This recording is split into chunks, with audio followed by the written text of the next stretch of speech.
dengan berakhirnya sesi doa, acara pembukaan dan pelepasan oleh rektor telah selesai.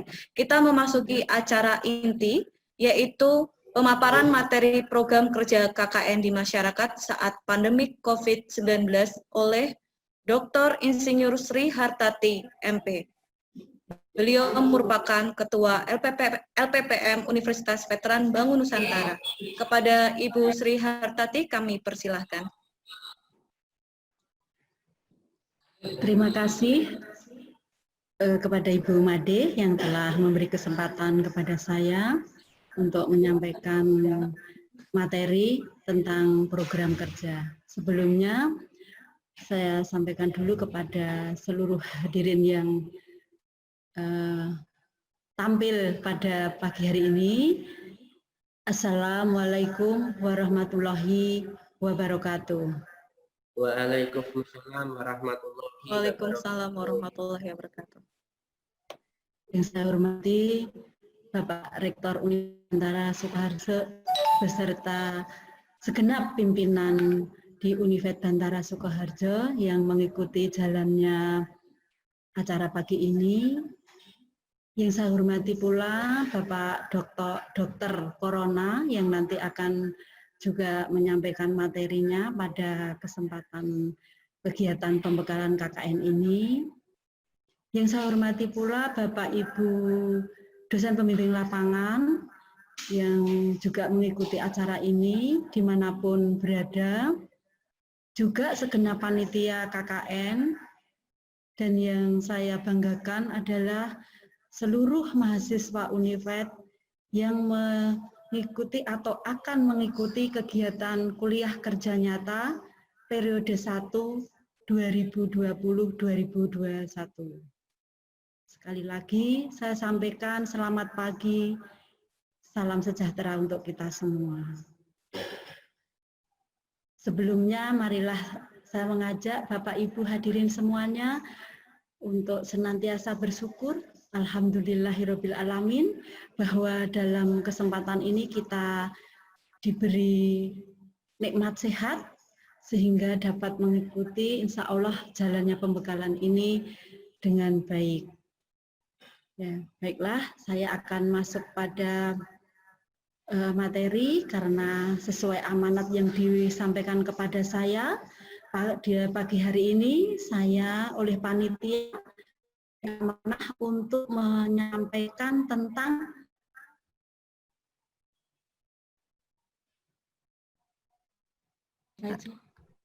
Oke, Ibu.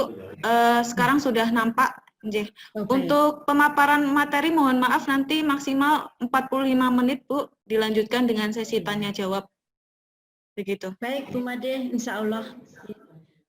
Sekali lagi kepada hadirin semuanya, terutama teman-teman mahasiswa dimanapun saudara-saudara berada, pada kesempatan ini saya menyampaikan tentang penyusunan program kerja kuliah kerja nyata atau KKN di Univet Bantara Sukoharjo.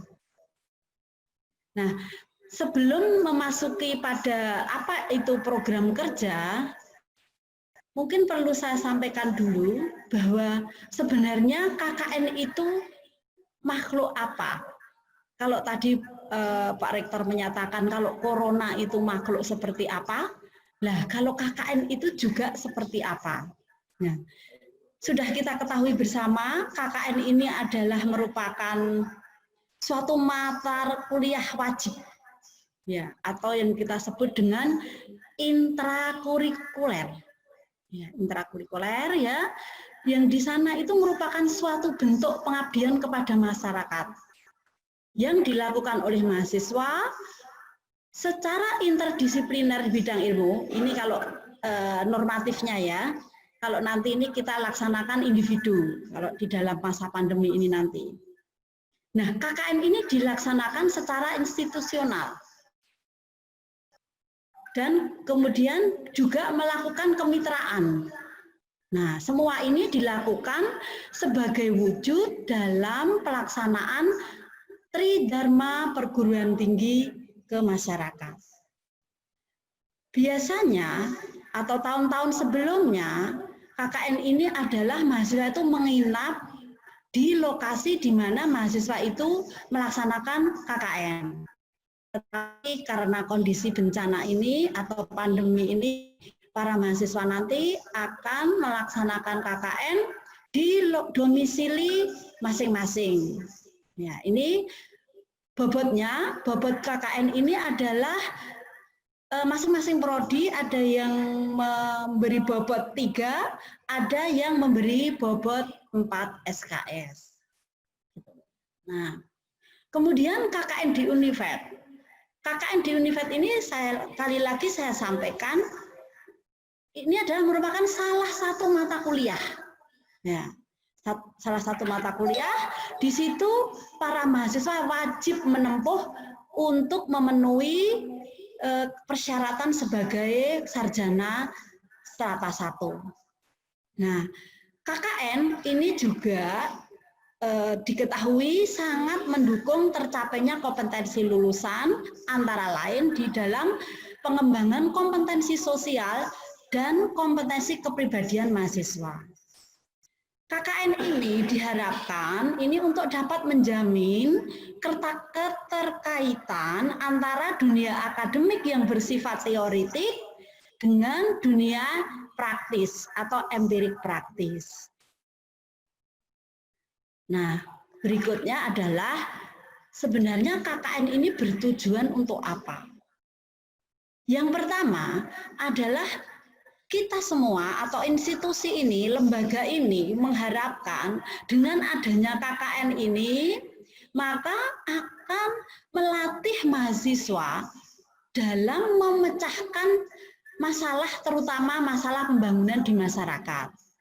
Jadi nanti dalam kaitan ini tadi, kalian akan KKN di lokasi masing-masing dalam situasi pandemi ini, tentu saja masalahnya itu akan berbeda-beda antara lokasi satu dengan mahasiswa yang lain. Kemudian tujuan yang berikutnya adalah melatih mahasiswa dalam merencanakan, melaksanakan, mengevaluasi program yang akan diterapkan di masyarakat. Nah, kemudian tujuan yang berikutnya adalah ingin menggali berbagai kondisi masyarakat sebagai feedback bagi universitas dalam pengembangan tridharma perguruan tinggi. Nah, tadi sudah disampaikan oleh Bapak Ketua Panitia KKN ini bahwa skop kalian nanti adalah di paling minimal RT, bisa sampai ke level kecamatan tergantung situasi masing-masing. Nah, lingkup kegiatan KKN sendiri ada beberapa. Yang pertama tentu kita membutuhkan planning atau perencanaan. Kemudian setelah itu kita perlu penyusunan program kerja. Setelah program kerja dibuat, tentu ingin dilaksanakan. Nah, dalam pelaksanaan program ini tentu harus ada evaluasi, setelah itu pelaporan, dan terakhir adalah diseminasi atau penyebarluasan. Para mahasiswa yang saya banggakan, dimanapun kalian berada, apa itu penyusunan program? Apa itu program kerja? Sebenarnya mungkin ini adalah istilah yang tidak asing bagi kalian. Ya, sebuah organisasi pasti ini memiliki program kerja. Contoh kecil adalah di lingkungan organisasi kecil di dalam RT. RT saja ada program kerjanya. Kita, mahasiswa, selalu setiap awal semester juga melakukan program kerja, tetapi namanya program pembelajaran. Nah, pengertian dari program kerja adalah suatu rencana kegiatan kerja yang dirancang, kemudian disepakati bersama. Ini kalau di dalam suatu organisasi ya, disepakati, kemudian dilaksanakan dalam jangka waktu tertentu. Tentu saja program kerja ini harus dibuat terarah, sebab program kerja ini akan menjadi pegangan organisasi di dalam mencapai sebuah tujuan. Nah, Program kerja sendiri ini juga akan menjadi tolok ukur di dalam pencapaian target yang telah ditetapkan di dalam sebuah organisasi. Para hadirin yang budiman, saya akan masuk kepada apa itu program kerja KKN. Pengertian secara umum, program kerja KKN adalah rencana serangkaian kegiatan yang akan dikerjakan oleh mahasiswa selama melaksanakan KKN, dan itu biasanya harus dalam persetujuan dengan dosen pembimbing lapangan. Kalau KKN yang normatif, ini harus persetujuan kepala desa. Ya. Tapi karena kita di pandemi, jadi nanti mungkin hanya disetujui oleh DPL saja. Dan mungkin dikomunikasikan dengan minimal RT di lokasi masing-masing. Nah, bagaimana penyusunan program kerja? Ya. Tadi sebelum saya masuk ke bagaimana penyusunan program kerja itu, saya sampaikan dulu mengapa kita perlu menyusun program kerja atau tujuan dalam membuat program kerja ini apa? Yang pertama adalah mahasiswa terkait aktivitas yang akan dilakukan ini selama berada di lokasi KKN ini akan terarah prokernya ini. Kemudian DPL juga bisa memonitoring dan mengevaluasi kegiatan yang akan dilakukan. Kemudian tim Monef LPPM, kelebihan P ya, ini. Tim LPPM juga dapat mengawasi kegiatan yang dilakukan mahasiswa selama KKN. Kalau ada pengujian, ini juga bisa mengukur keberhasilan dari pelaksanaan KKN. Ini tadi adalah tujuan di dalam penyusunan program kerja. Nah, sekarang saya akan masuk pada Nah, penyusunan program kerja selama KKN di Univer. Program kerja nanti yang akan disusun oleh para mahasiswa ini harus sesuai dengan tema sentral kita yang telah digariskan oleh panitia atau oleh Univer. Pada kesempatan ini, tema sentralnya adalah KKN Univer Bantara Sukoharjo peduli COVID-19. Artinya peduli itu ya bagaimana pencegahannya, apa itu COVID dan sebagainya. Bagaimana membinasakannya, namanya peduli. Nah, nanti para mahasiswa diharapkan konsentrasi program kerjanya ini adalah berdasarkan pada kondisi setiap lokasi KKN. Baik apa ini nanti potensi yang ada maupun permasalahan yang ada yang dihadapi di masing-masing domisili mahasiswa. Yang jelas proker nanti disusun harus mampu menyelesaikan permasalahan atau namanya problem solving. Ya, saya sampaikan sekali lagi, proker nanti dibuat secara individual. Ya, gitu ya. Saya lanjutkan. Nah, bagaimana menggayutkan atau mengaitkan di dalam tahapan penyusunan proker? Dalam penyusunan proker diperlukan yang pertama menganalisis situasi. Setelah menganalisis situasi, ini nanti kita bisa mengidentifikasi permasalahan. Nah, kalau sudah tahu permasalahan, maka kita dapat mencarikan solusinya. Nah, solusi ini adalah yang nanti disebut dengan kelayakan programnya. Sebagai contoh, kita menganalisis situasi. Namanya juga menganalisis, berarti kita perlu mengamati, mendengar, membaca, dan sebagainya. Kita cermati lingkungan kita. Contohnya, bagaimana kondisi kesehatannya di sekitar kita. Kemudian apakah penyakit dominannya apa? Derajat kesehatannya seperti apa? Rata-rata penduduknya seperti apa? Jumlah sarana prasarananya, dan seterusnya, dan seterusnya. Nah, kemudian dari hasil analisis situasi ini, kita kerucutkan menjadi identifikasi permasalahan. Oh, ternyata dari pengamatan ini misalkan diperoleh data, oh di Dukuh X ini dijumpai sejumlah penduduk berperilaku kurang mendukung kesehatan sehingga rentan terhadap datangnya penyakit. Ini contohnya identifikasi. Kalau dipertemukan permasalahan seperti ini, kemudian apa yang perlu kita tawarkan? Ya, contohnya adalah perlu ditawarkan edukasi. Edukasi perilaku hidup bersih dan sehat. Oleh karena itu nanti kita boleh membuat program edukasi perilaku hidup bersih dan sehat.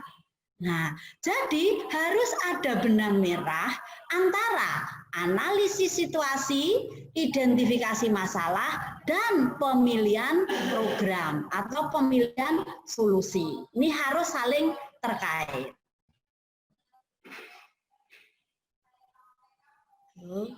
Nah, bagaimana menganalisis situasi atau apa itu analisis situasi?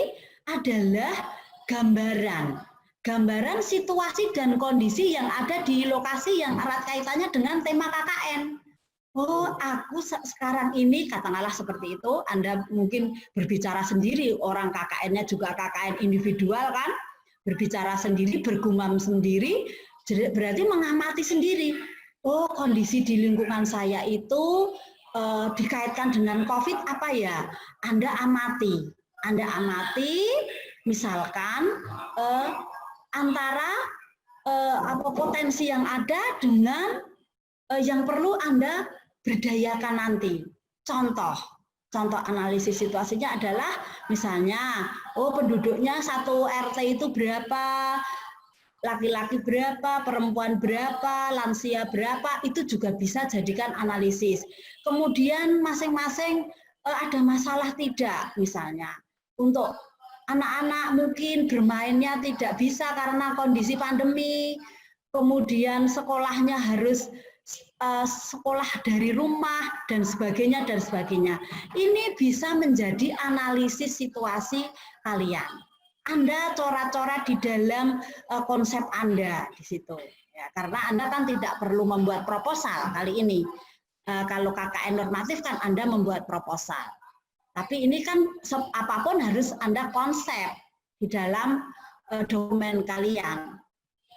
Nah, setelah dianalisis, dipelajari tentang identifikasi permasalahan tadi. Pelajari permasalahannya yang dihadapi masyarakat. Ya, kemudian masalah tadi dirumuskan. Ya, misalkan bagaimana menentukan itu masalah atau tidak? Bagaimana menentukan bahwa itu permasalahan atau tidak? Jika kondisi yang ada ini tidak sama dengan yang seharusnya atau tidak sama dengan idealnya, berarti itu adalah masalah. Contoh, masyarakat itu idealnya sesuai himbauan pemerintah ketika keluar rumah adalah menggunakan masker. Tetapi dijumpai masih banyak masyarakat atau penduduk tidak melakukan itu.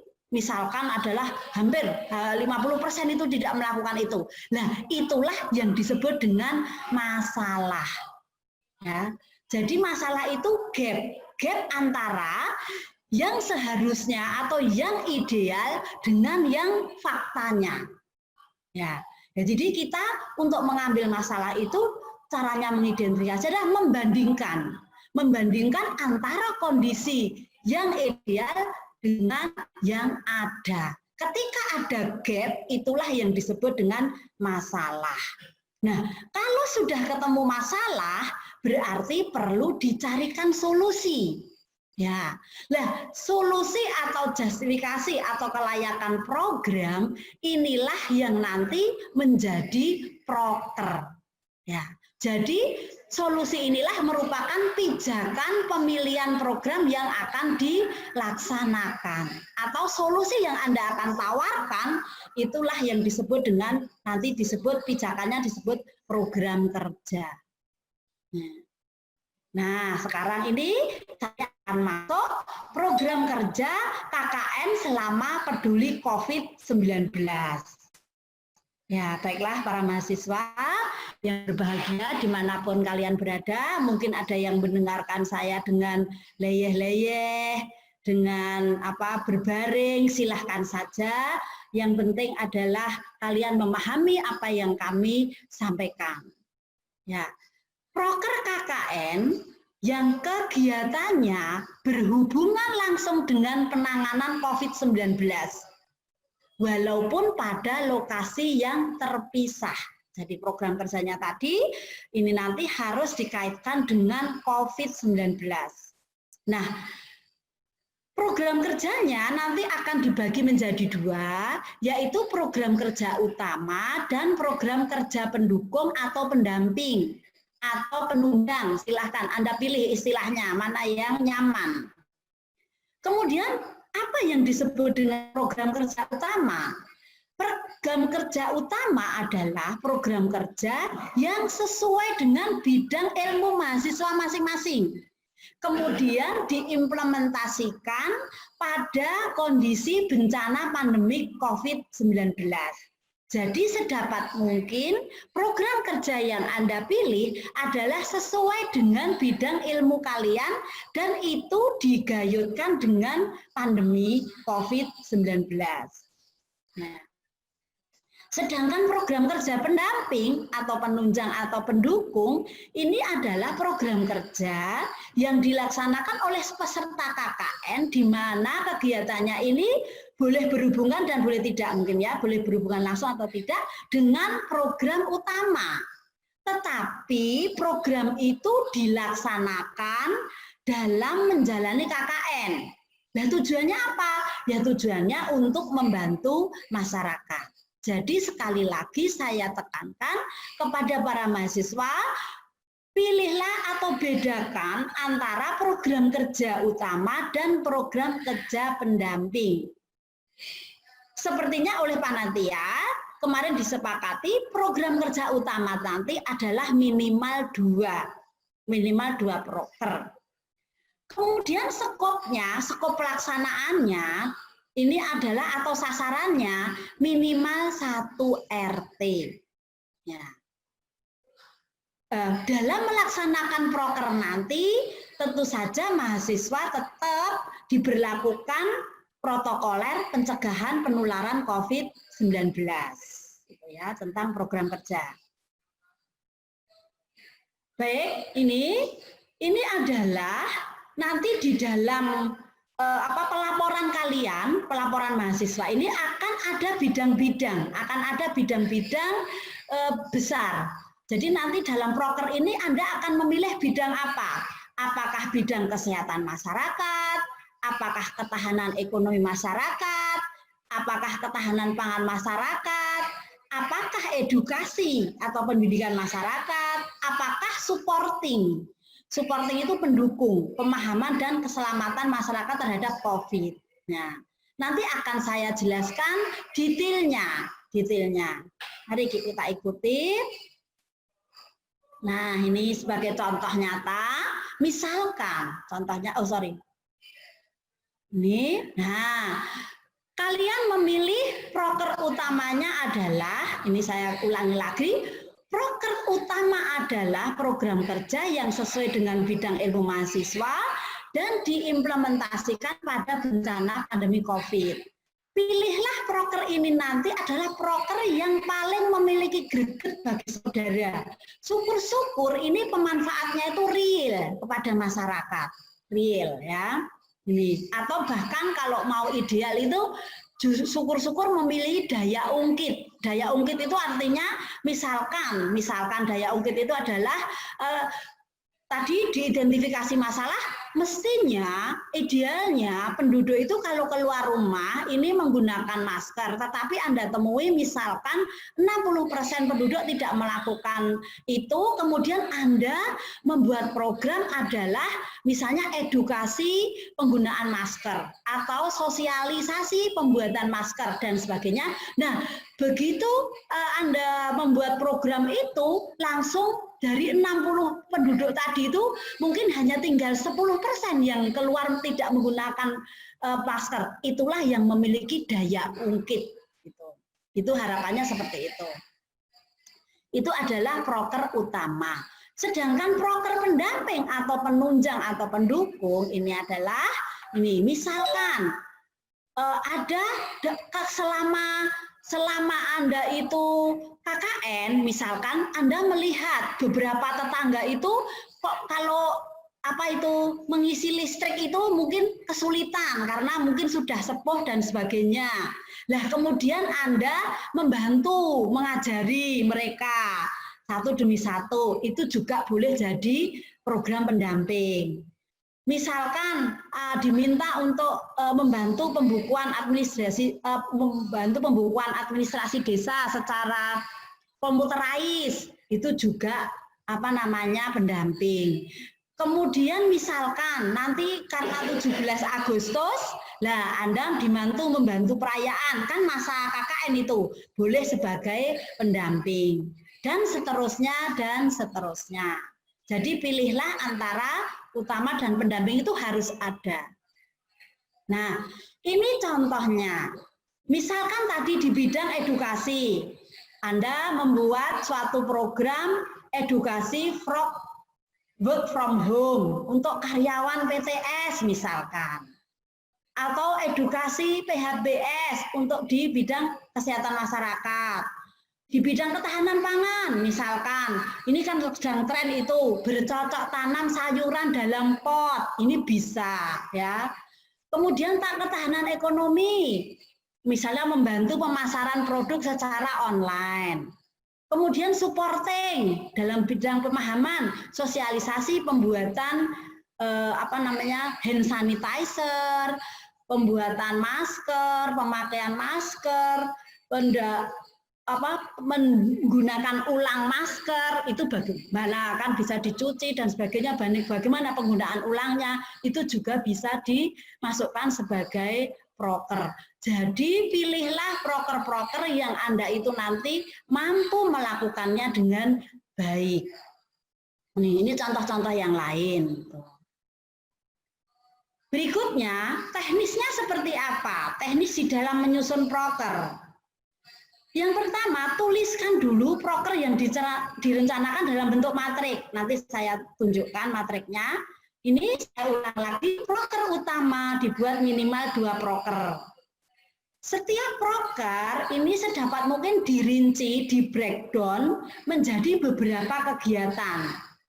Nah, ini nanti di dalam pelaporannya secara online, Anda akan melaporkan itu, setiap prokernya itu akan ada beberapa kegiatan. Jadi minggu ini kegiatannya apa? Itu dilaporkan. Sekali lagi saya sampaikan, bedakan antara program kerja dan kegiatan.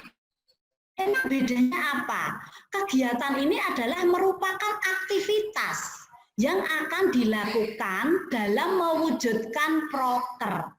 Jadi kegiatan itu adalah aktivitas, ya. Ini adalah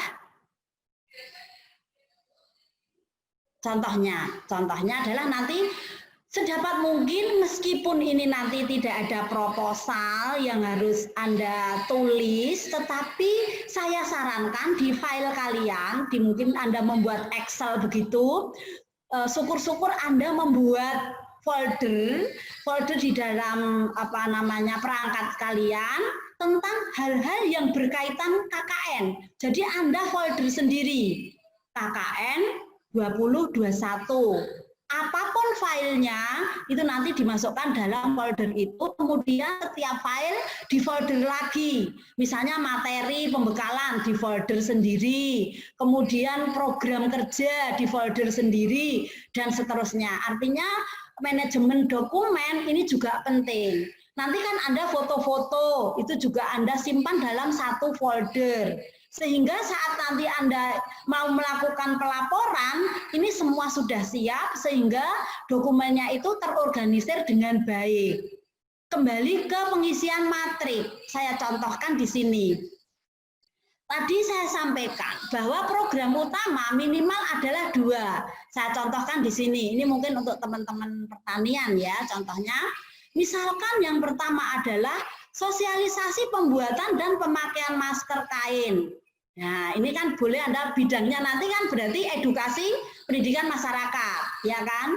Lah, kegiatannya apa? Untuk melakukan sosialisasi, ini kan ada beberapa kegiatan. Yang pertama, Anda perlu persiapan dong materi. Materinya apakah Anda harus membeli kain?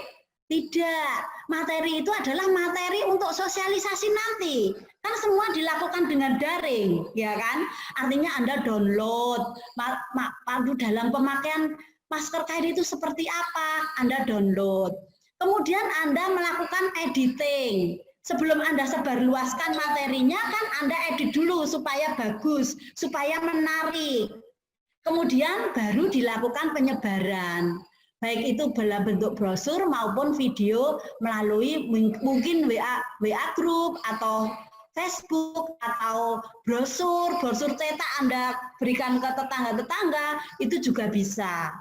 Nah, ini sasaran. Misalkan ini adalah masker ini adalah sasaran Anda adalah saya hanya membidik ibu-ibunya saja, ya enggak apa-apa. Atau yang anak SD saja, boleh. Jadi Anda batasi pelaksanaannya itu bisa. Ya, Anda batasi mana? Usia boleh, ibu-ibunya saja boleh. Jadi seluruh warga juga boleh, terserah kalian. Ya, ini contohnya adalah ibu-ibu di RT 1 di Nanggulan Luit Wonosari. Lah ini alamatnya Bu Tati ini. Nah, mungkin di dalam sosialisasi ini mungkin selama mulai dari persiapan sampai dengan penyebaran brosur ini Anda memperkirakan waktunya itu 1 bulan, boleh. 3 minggu boleh, ya itu Anda rancang sendiri. Nah, persiapan materi mungkin waktunya kan mungkin 3 hari. Anda kan setiap 3 hari harus pelaporan kegiatan kalau tidak salah ya. Nah, ini Anda tuliskan di situ. Anda tuliskan di situ persiapan materi. Waktunya 3 hari. Targetnya apa dalam persiapan materi? File brosur dan videonya. Kalau brosur ya bilang brosur, video ya video. Tentu saja Anda, pihak yang terlibat karena Anda persiapan materi ya kan sendiri. Kalau ibu bapak Anda dilibatkan ya boleh saja sih, tapi ya tidak perlu ditulis, kan begitu. Kemudian sumber dayanya apa? Tentu di dalam persiapan materi Anda dalam mendownload materi kan butuh jaringan internet, gitu, dan seterusnya. Nah, demikian juga di dalam program penunjang. Di dalam program penunjang, misalkan kita hidup di masyarakat, kadang-kadang kan ada misalnya lelayu, ini contoh. Dilalah ada dilalah ya, kebetulan ada lelayu di sekitaran kita, terus Anda melakukan takziah misalnya selama masa KKN itu. Nah, di dalam takziah itu Anda bantu-bantu.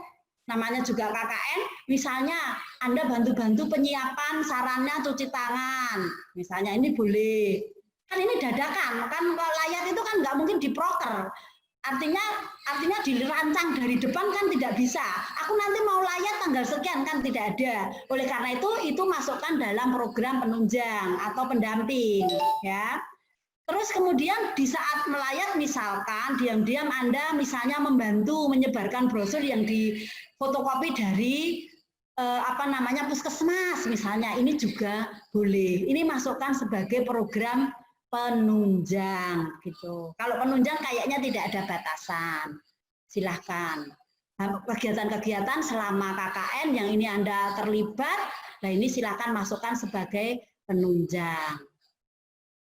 Kemudian catatan-catatan yang penting yang perlu kalian pahami adalah di dalam penyusunan proker ini akan memudahkan dalam pelaporan secara daring.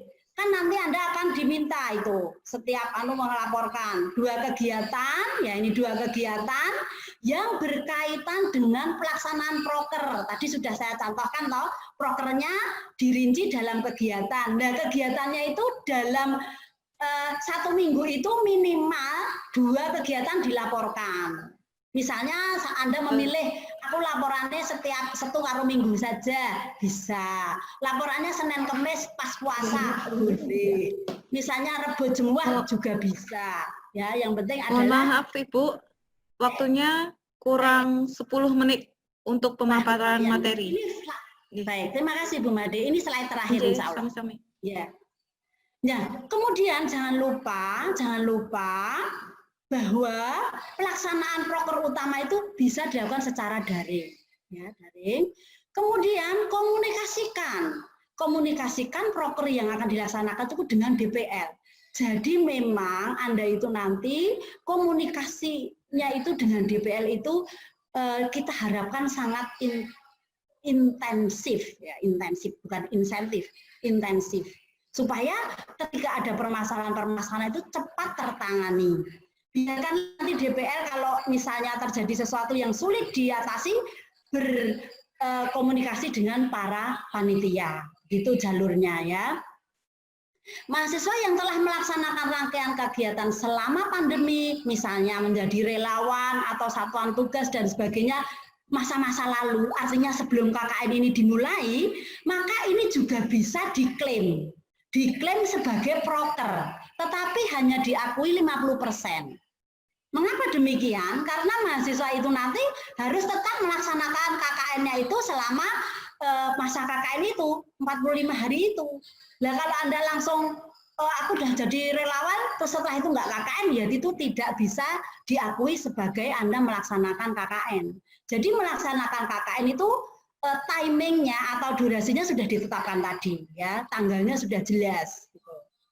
Nah, pembekalan proker ini akan ada pembekalan proker sesuai bidang ilmu, tetapi akan disampaikan secara terpisah dalam jadwal yang berbeda.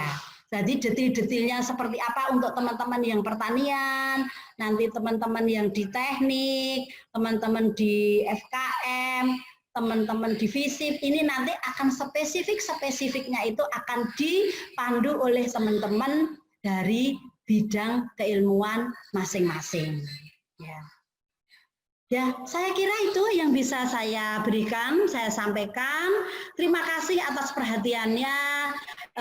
Kurangnya saya mohon maaf. Akhirul kalam. Wabillahi taufik wal hidayah. Assalamualaikum warahmatullahi wabarakatuh. Waktu saya kembali. Waalaikumsalam warahmatullahi wabarakatuh. Baik, terima kasih Ibu Sri Hartati. Materinya sangat luar biasa mengenai penyusunan program kerja.